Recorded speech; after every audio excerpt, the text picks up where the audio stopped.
So you join a group, and now you're going to start setting some individual group expectations. So for the individual expectations, you'd say, well, I commit to blank. These are things you commit to doing, like communicating with your team members on a regular basis and trying to get things or getting your work in by the due dates, things like that. Then you have group expectations. Well, I expect group members to do blank. You expect them to respond timely to your questions or to turn their work in on time as well.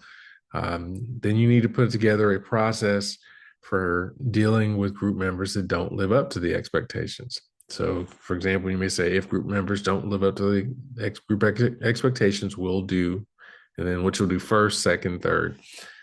First should not be contact me.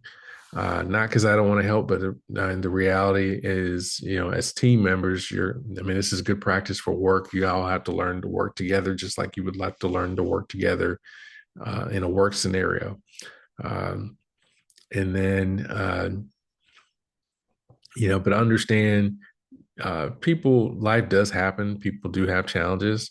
Understand when you try to tell the difference between when there is a real legitimate life challenge, that happens in life, and when something becomes a habitual pattern.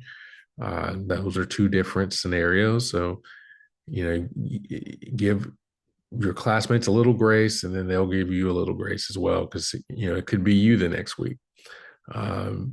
But obviously you got to also hold each other accountable, right? So also I want you to make two comments to your partners about their individual and group expectations as well. If you see in the comments, or see in the posts that there are, I have some very different ideas. Um, I really hope that before you even post these, like, you all are having some conversations either in the group collaboration space or whatever method you use to communicate, and you kind of iron out some of these disagreements, because it's better to iron them out at the beginning.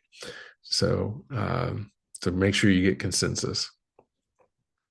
And so one group member can summarize the group expectations. I want each of you to put your individual group expectations, and then you all can kind of get together about what the group expectations need to be. But that's kind of how this assignment will work. All right, let's get started.